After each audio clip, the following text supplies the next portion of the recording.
नमस्कार, आप देख रहे हैं आपका पसंदीदा शो चक्रव्यूह और मैं हूं आपके साथ मुकेश राजपूत।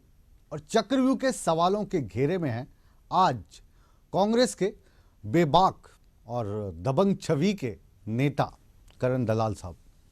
बहुत बहुत स्वागत है आपका चक्रव्यूह में। जी थैंक यू।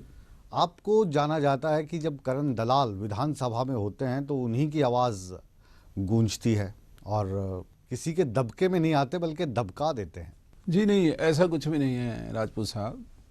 मेरा ये 5वीं दफ़ा मैं इस विधानसभा में हमारे इलाके के लोगों ने मुझे चुन करके भेजा है और मुझे सौभाग्य है इस बात का कि इस विधानसभा की मर्यादाओं को देखते हुए जो एक पब्लिक के नुमाइंदे का कर्तव्य है कि वो जनहित की बातों को वहाँ बेबाक तरीके से उठाए, तो अगर ये गुनाह है तो ये गुनाह मैं ज़रूर करता हूँ। और चाहे सरकार हमारी अपनी रही, चाहे सरकार किसी और की रही, जनहित के मुद्दे जब भी आए मैंने हमेशा अपने फ़र्ज़ को पूरा किया और पब्लिक की आवाज़ को हरियाणा की विधानसभा में पूरे जोश के साथ मैंने हमेशा उसे रखा है। अब क्या आपका जो नज़रिया है उसमें जनहित की आवाज़ मात्र भूपेंद्र सिंह हुड्डा बन गए हैं? क्योंकि जब भी कोई हुड्डा पे सवाल उठाते हैं तो प्रवक्ता के तौर पर आप निकल कर आ जाते हैं और चिट्ठी लिख देते हैं, कभी प्रेस कॉन्फ्रेंस कर देते हैं। ये मैं पहली दफ़ा नहीं करता हूँ मुकेश जी। आप मेरा पिछला इतिहास उठा करके देखिए।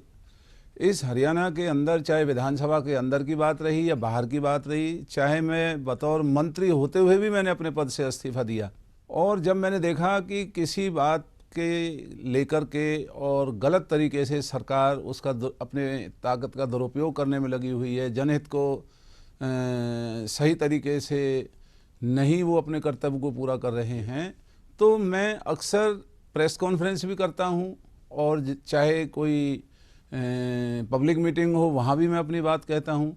अब जो आपने कहा है कि हुड्डा जी के लिए करता हूँ, ये बिल्कुल मेरे ऊपर एक आरोप है।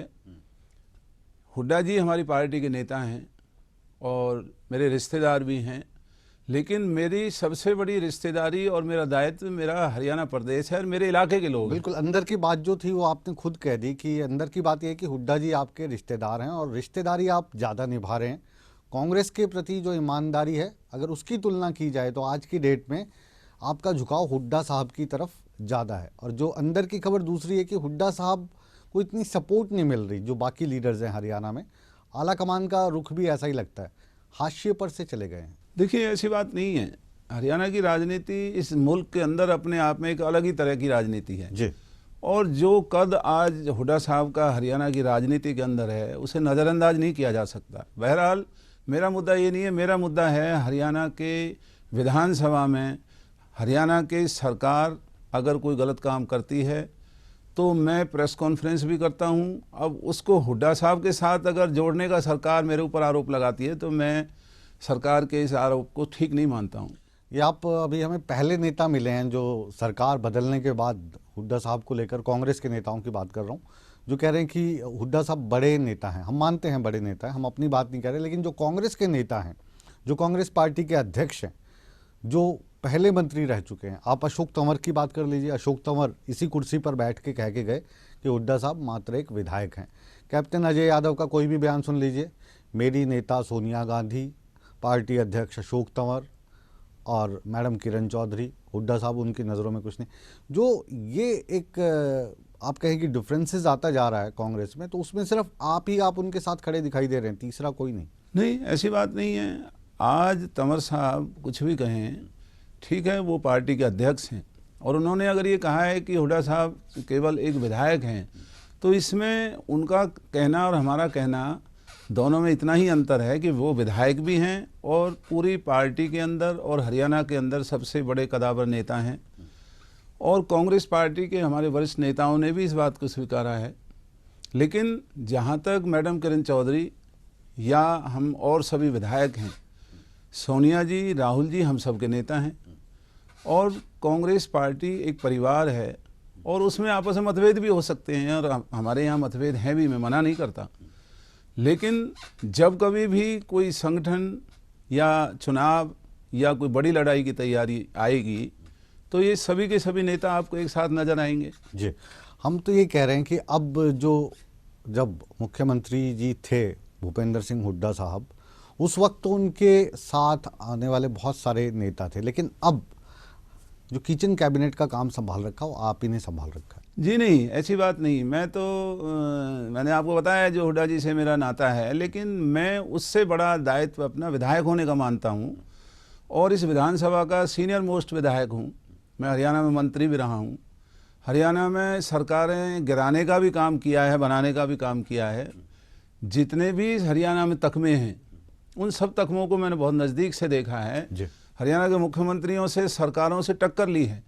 और आज ये जो मैं इस सरकार को आईना दिखा रहा हूँ, ये हुड्डा जी की वजह से नहीं दिखा रहा हूँ, ये एक विधायक के नाते से जो सरकार नासमझी में या ना तजर्बेकारी में जो ये गलतियां कर रहे हैं, ये मेरा फ़र्ज है हम इनको बताते हैं कि ये आप गलत कर रहे हैं, आपको ऐसा नहीं करना चाहिए। हम जनता के नुमाइंदे हैं, हमारे ऊपर लोगों का दायित्व है। इस लिहाज से आज आप दूसरे बड़े नेता बन गए हैं कांग्रेस में। अगर हम बात करें, अगर नंबर 1 पे हुड्डा हैं तो नंबर 2 पे दलाल साहब आ गए, अगर गिनती हम दूसरे धड़े की शुरू करें तो। जी नहीं, मैं तो नेताओं में हूँ नहीं, मैं तो एक अपने आप को विधायक ही कह रहा हूँ।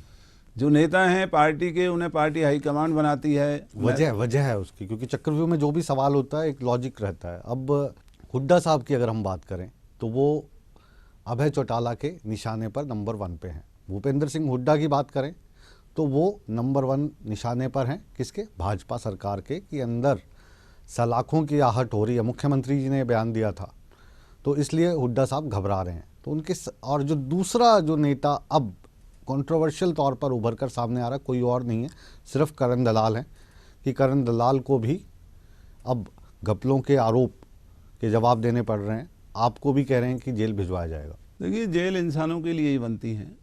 ये सरकार को अगर हम लोगों को जेल भेज करके ही इनको कोई नाम हासिल होना है तो ये भेजें, लेकिन सवाल ये है कि जो सरकार होती है उनका काम होता है कि वो लोगों के वेलफेयर के काम करें, बेरोज़गारी को ख़त्म करें, लॉ एंड ऑर्डर कायम करें और पॉपुलर स्कीम लेके आएँ जिससे कि प्रदेश के अंदर भाईचारा कायम हो, गरीब लोगों की मदद हो, बेरोज़गारों को रोज़गार मिले।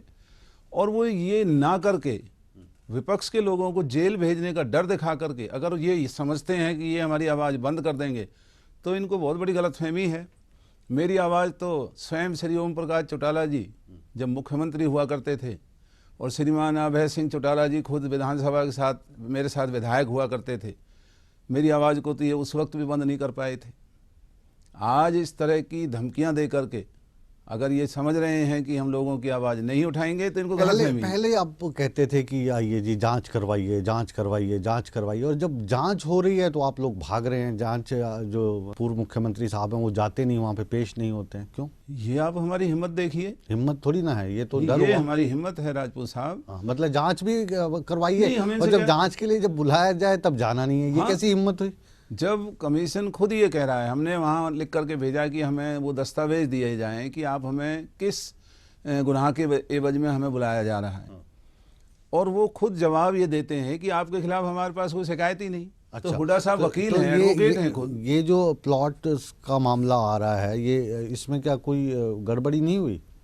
नहीं राजपूत, मतलब सारे के सारे हुड्डा साहब के जो रिश्तेदार थे वही इतने काबिल थे जो इंडस्ट्री चला सकते थे, दूसरे लोग आपको काबिलियत उनमें नज़र ही नहीं आई? देखिए, जो ये इन्होंने आरोप लगाए हैं, ये कहते हैं कि अधिकारियों ने विपरीत टिप्पणी की। जो प्लॉट अलॉटमेंट चाहे वो AGL का था या वो दूसरे कोई इस तरह के कंट्रोवर्शियल मुद्दे थे। मैं ये कहता हूँ कि अधिकारी एक सरकार का मुलाजिम होता है, वो नौकरशाही है, और जो पॉपुलर गवर्नमेंट है वो लोगों की चुनी हुई एक सरकार होती है जिसको कोई भी फैसला लेने का अपना उनका अधिकार है, चाहे उल्टा हो फैसला, चाहे वो उल्टे उनकी अधिकारियों की नज़र में चाहे उल्टा हो। लेकिन अगर पॉपुलर गवर्नमेंट ये समझती है कि नहीं हम इससे जनहित ज़्यादा कर सकते हैं तो उन्हें अपना फैसला लेने का हक है। तो ये जो प्लॉट्स बांटे गए इसमें क्या जनहित हुआ बताइए आप? अब मिसाल के तौर पर AGL का लीजिए आप। हाँ बताइए। AGL वो अखबार है जिसमें एक देश की आज़ादी की लड़ाई जो लड़ने का नेशनल हर्ल्ड और कौमी एकता के नाम से अखबार छपा करते थे, एक जनजीवन के नाम से अखबार छपा करता था। वो जो बिल्डिंग आपने दी उसमें क्या हो रहा है आजकल? जो बिल्डिंग वो है उसमें अखबार चलाने का ही उसका मुद्दा है, उसके अंदर कोई कॉमर्शियल एक्टिविटी ऐसी नहीं है। अखबार चल रहा है वहाँ पे? देखिए ये मुझे जानकारी नहीं है, लेकिन तो वो ये जानकारी अभी हासिल आप प्रॉपर्टी, ये वाली जानकारी जब आप हासिल करेंगे ना, आप पता नहीं क्यों धृतराष्ट्र बन गए, सबसे बेबाक नेता हम आपको मानते हैं। अब आप आंख पे पट्टी बांध के उन चीज़ों को आप सही साबित करने की कोशिश कर रहे हैं जो आने वाले समय में गलत साबित होंगी। जी नहीं, हमने इनको चुनौती दी है कि हमने अपनी सच्चे मन से और अपनी ईमानदारी से एक काम को सही मान करके हमने किया। इस सरकार को ठीक नहीं लगा, इन्होंने हमारे खिलाफ मुकदमा दर्ज किया है, तो हम इनका कोर्ट के अंदर मुकाबला करेंगे और साबित करेंगे कि ये गलत है, हम सही थे। अब देखते हैं ये हमारे साथ बैठे दलाल साहब कि ये इनका दीवानापन है, पागलपन है या सच्चा मन है। एक छोटा सा कॉमर्शियल ब्रेक ले रहे हैं, ब्रेक के बाद इनके दीवानेपन से, इनके पागलपन से हम पर्दा उठाने की कोशिश करेंगे। इसलिए आप कहीं मत जाइए, बने रहिए हमारे साथ, क्योंकि ये है आपका फेवरेट शो चक्रव्यूह। मिलते एक छोटे से विराम के बाद।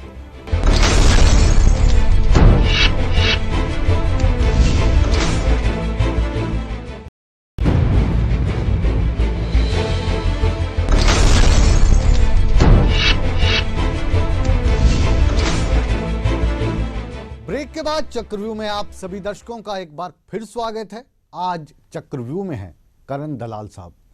दलाल साहब, जब हम ब्रेक पे जा रहे थे उससे पहले आपने कहा कि आपकी सरकार ने, यानी चुने हुए प्रतिनिधियों ने हर वो काम किया जो आपको अच्छा लगा। वो आपके ऑफिसर्स को अच्छा लगा नहीं लगा, विपक्ष में उसकी हामी हुई या नहीं हुई, तो ये जो आपने काम किए, ये सत्तारूढ़ पार्टी के तौर पर हम मान लेते हैं कि ज़्यादा हक जनता ने आपको दिए थे, लेकिन इस तरीके के जो काम है वो तो तानाशाही हुई ना। जी नहीं, तानाशाही कि इसको कैसे कहा जा सकता है कि ऑफिसर्स जिस फाइल पे लगातार नेगेटिव मार्किंग कर रहे हैं उनको दरकिनार कर दिया जाता है, या फाइल चलनी जो नीचे से शुरू होनी चाहिए वो ऊपर से शुरू होती है।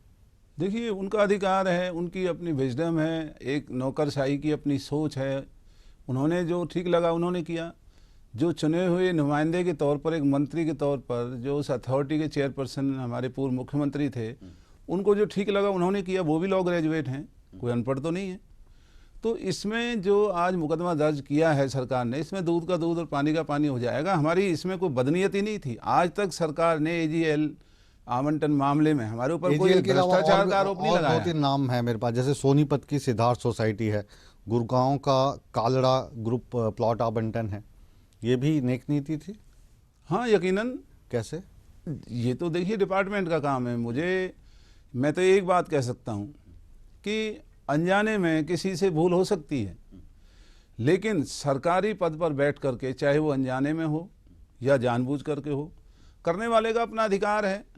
और अगर तो अनजाने में ऐसी भूल क्यों नहीं हुई कि 2-4 प्लॉट आप चौटाला साहब के परिवार के नाम करवा देते, 2-4 भाजपा वालों के नाम करवा देते, सारे जो प्लॉट हैं वो अपने रिश्तेदारों के नाम करने में इतनी अनजान कैसे रह गए आप? इतना भोलपन कहाँ से आया? जो एमएलए सोसाइटीज जो हरियाणा में बनी, आप पता कराइए, उसमें भाजपा और आईएनएलडी के विधायकों को भी प्लॉट मिले हैं। उसमें मिला लिया आपने साथ में? नहीं, सवाल ये नहीं है। असली प्लॉट वाला था मलाई, उसमें नहीं। लेकिन मैं इस बात का दुख जाहिर करता हूँ कि उनको नहीं कि जो एजीएल का मुद्दा उठाते हैं और दूसरे इस तरह के मुद्दे उठाते हैं, भारतीय जनता पार्टी या आईएनएलडी इस बात का मुद्दा क्यों नहीं उठाती है कि चुने हुए नुमाइंदों को सोसाइटी के मार्फत प्लॉट लेने का क्या हक है?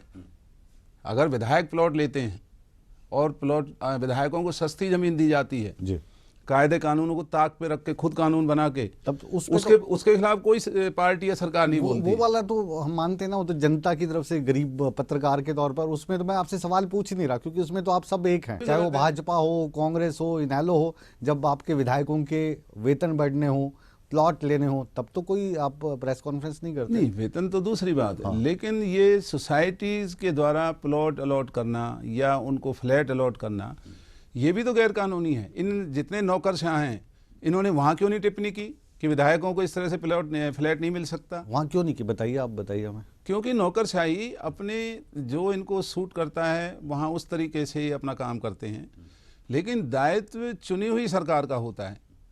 और अगर हमारी सरकार ने, हुड्डा साहब ने, अगर कोई नियतन गलत काम किया है तो कोर्ट के अंदर इन्होंने जो मुकदमे दायर किए, हम तैयार हैं, हम कोर्ट के अंदर इनका मुकाबला करेंगे और इनके आरोपों को झूठा साबित करेंगे। लेकिन जब कोर्ट में बुलाते हैं वहाँ पे पेश होने के लिए, तब आपने कहा कि हमें जाना बनता नहीं है। विधानसभा में जनता ने आपको इतनी सीट्स तो दी कि आप ऑपोजिशन की आप भूमिका निभा सकें।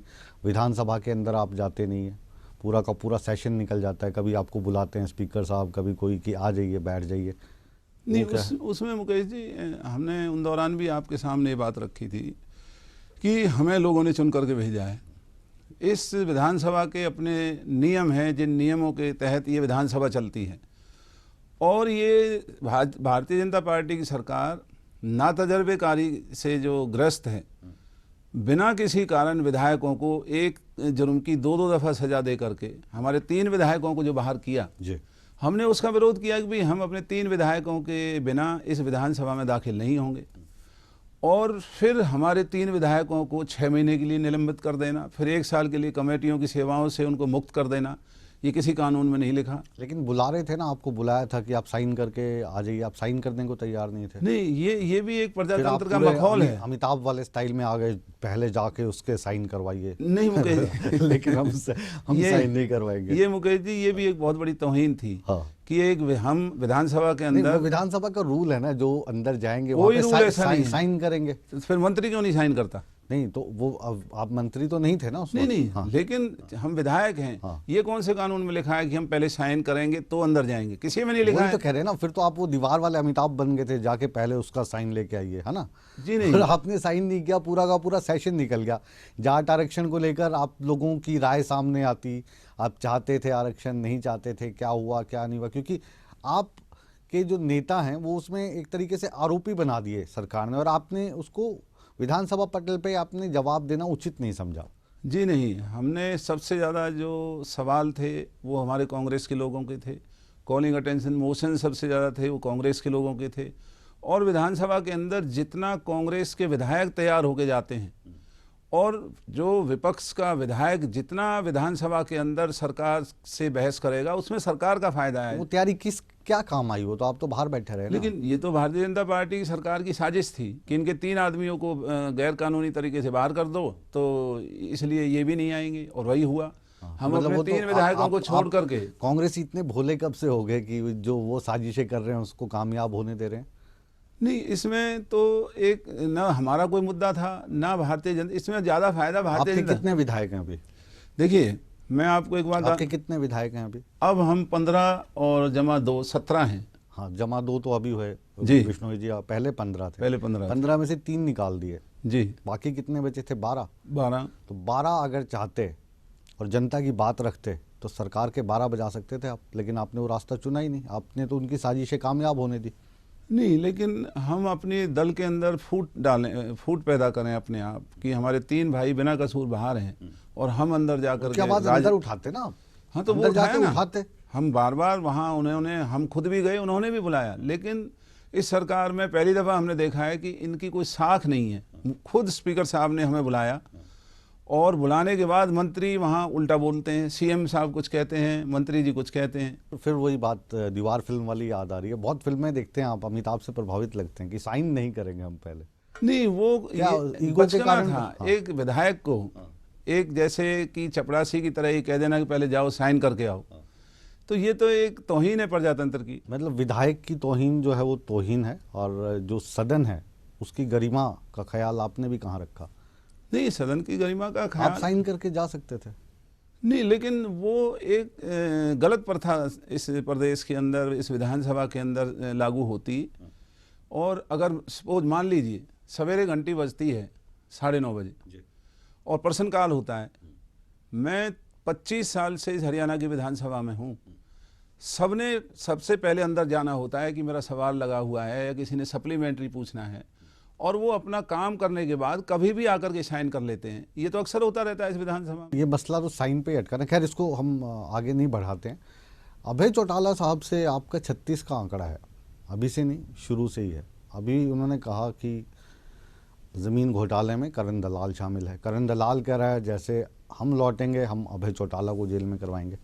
इतनी प्यार मोहब्बत कब, क्यों, कहाँ, कैसे शुरू हुई? ब्रीफ में थोड़ा बताइए। देखिए, मैं चौटाला जी से ये मेरा प्यार आज का नहीं, बहुत पुराना है। और जब इनकी सरकार थी, मैं विधानसभा में अकेला विधायक होता था। इनके खौफ के सामने किसी की हिम्मत नहीं हुआ करती थी। मेरे खिलाफ भी इन्होंने उस वक्त 12 मुकदमे दर्ज किए, हत्या तक का मुकदमा, डकैती का मुकदमा, हमारी जवान बहू जेल के अंदर, हमारा छोटा बच्चा जो उस बहू का बेटा था वो जेल के बाहर। और ये चाहते थे कि इनकी उस ताकत के सामने मुझे एक मामूली सा आदमी समझ करके और इस तरह से मुझे पीड़ित किया, दंडित किया, ये सोच करके ही मैं घुटने टेक दूंगा जी। लेकिन मुझे फ़ख्र है कि मैंने अपने इलाके के लोगों की जो उम्मीदें थी, जिन्होंने मुझे चुन के भेजा, मैंने उनकी उम्मीदों पर पानी नहीं फिरने दिया, चाहे कितनी ही तौहीन और बेइज्जती को हमें झेलना पड़ा। लेकिन इस हरियाणा की राजनीति में चौटाला परिवार का अकेले विधायक होते हुए मैंने मुकाबला किया, मुझे फ़ख्र है। और जो आज ये मुकदमे भुगत रहे हैं, जो जेल काट रहे हैं और अभी और भी जेल जाना इनको पड़ सकता है, इन सारी कारगुजारियों में मैंने इस हरियाणा की राजनीति में अकेला विधायक होते ही सक्रिय योगदान, जनहित में, कानून के पक्ष में, हाई कोर्ट में मुकदमे लड़ने का काम किया, इनके खिलाफ सबूत जुटाने का काम किया, विधानसभा के अंदर सवाल लगा करके, बाहर सारा जो जान को हथेली पर रख करके मैंने चौटाला परिवार का मुकाबला किया। और उस बौखलाहट में ये जानते हैं कि इनका क्या असर होने वाला है।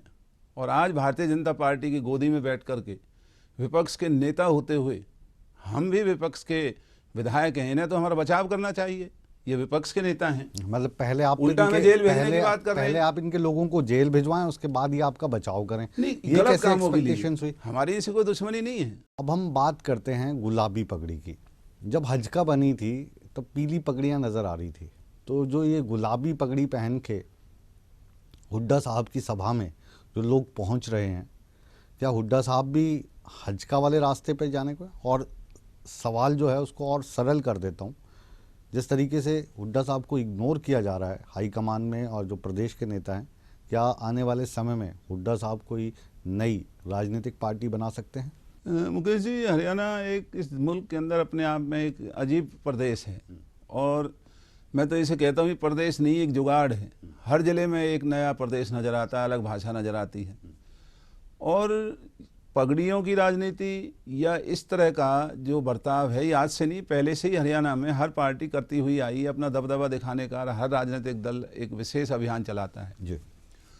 और हुड्डा जी अगर अपना दबदबा बनाने के लिए ऐसा अभियान चलाते हैं तो कोई गुनाह तो नहीं, एंटी पार्टी एक्टिविटी भी नहीं है। रहा सवाल अलग पार्टी बनाने का, जी, अलग पार्टी बनाने का जो ये दुष्प्रचार है, ये हमारे अंदर ही जो हमारे भाई हैं वो करते हैं। हुड्डा जी को अलग पार्टी बनाने की ज़रूरत क्यों है? चलिए, जो आपके अंदर के ही भाई हैं जो दुष्प्रचार कर रहे हैं, उनकी तरफ से सवाल है कि अगर हुड्डा साहब के गुलाबी पगड़ी वाले भाई लोग हमारे, जिन्हें गुलाबी गैंग का नाम भी आप ही के लोगों ने दिया, हमने नहीं दिया, उस स्थिति में आप गुलाबी गैंग की तरफ खड़े होंगे या हाथ की तरफ खड़े होंगे, सोनिया गांधी जिसकी लीडर हैं, अगर ऐसे दो फाड़ होते हैं तो?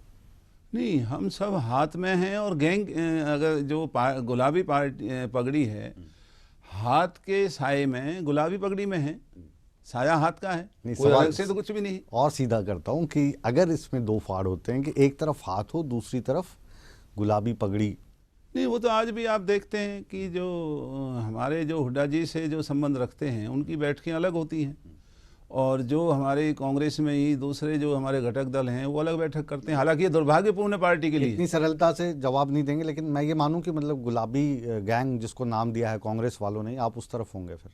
नहीं, मैंने जो कहा है, मैं फिर आपसे अर्ज कर रहा हूँ कि पार्टी कांग्रेस एक ऐसी पार्टी है जिसमें पार्टी खुद इजाजत देती है कि आप अपनी अपनी ताकत बनाएं। हाँ, हाँ। और दिखाएं, अपनी अपनी गैंग बनाएं। फिर गैंग फिर तो वो अगर कहते हैं, हम मजबूत हो गैंग जाए नहीं तो है। अलग पार्टी बना ले। हम गैंग नहीं है, हम एक पार्टी के अंदर हैं, कांग्रेस के अंदर हैं। गैंग शब्द का भी नहीं, जो करते हैं आप ही ये के लोगों ने कहा है। जी नहीं, अगर वो कहते हैं तो ये भाषा अच्छी नहीं है। हाँ, हाँ। हमारा कहना ये है कि हम कांग्रेस के अंदर हैं।